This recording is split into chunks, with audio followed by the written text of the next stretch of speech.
Jesus of Nazareth, a name that evokes reverence for some, skepticism for others, and questions for many.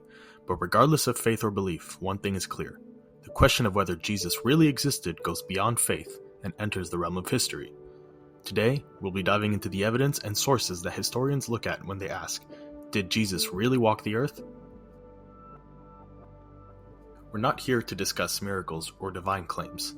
Instead, we're focusing on the secular historical evidence, what ancient sources outside of the Bible say, what archaeology reveals, and how historians have pieced together the puzzle of Jesus' life.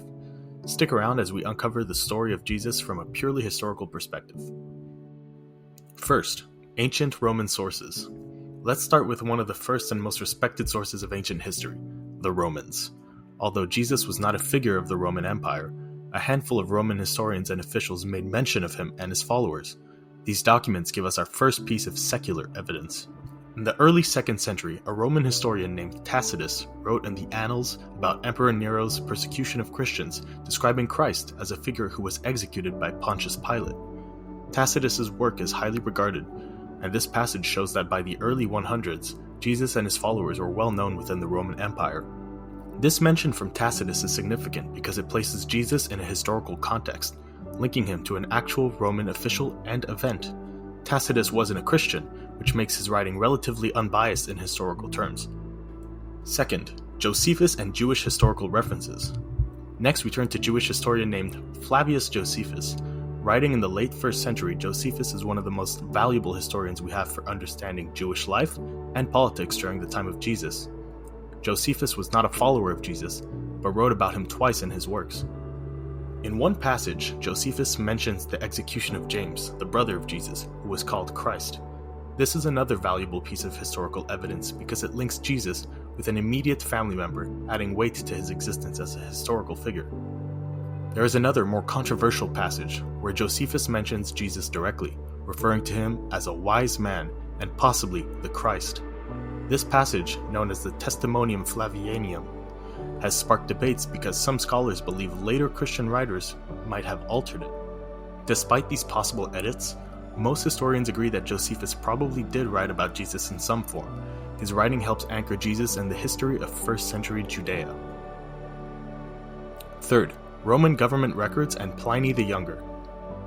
Next, we look to the Roman governor Pliny the Younger, who wrote to Emperor Trajan in the early 2nd century about Christians and their worship practices. Pliny describes a group of people who gather before dawn to sing hymns to Christ as to a god. This is crucial because it shows that early Christians saw Jesus as a revered figure and were practicing their faith even under persecution. The fact that Pliny sought advice on how to deal with them implies that the movement had gained enough traction to be noticed by Roman authorities. Fourth, archaeological evidence. Now, what about archaeology? Archaeology related to Jesus is sparse, as he was not a prominent figure during his lifetime. But we do have findings from the era that support the existence of the people, places, and customs mentioned in the Gospels.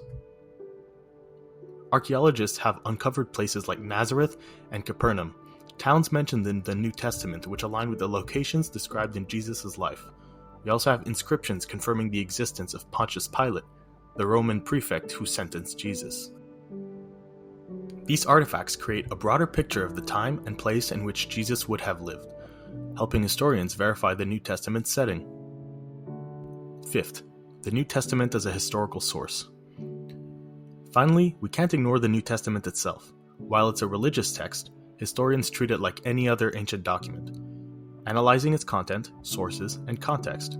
The Gospels were written within a few decades of Jesus' life, and historians argue that many details align with what we know about 1st century Judea.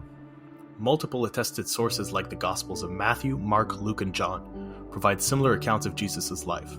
In historical terms, when different sources align on key details, they lend credibility to those details.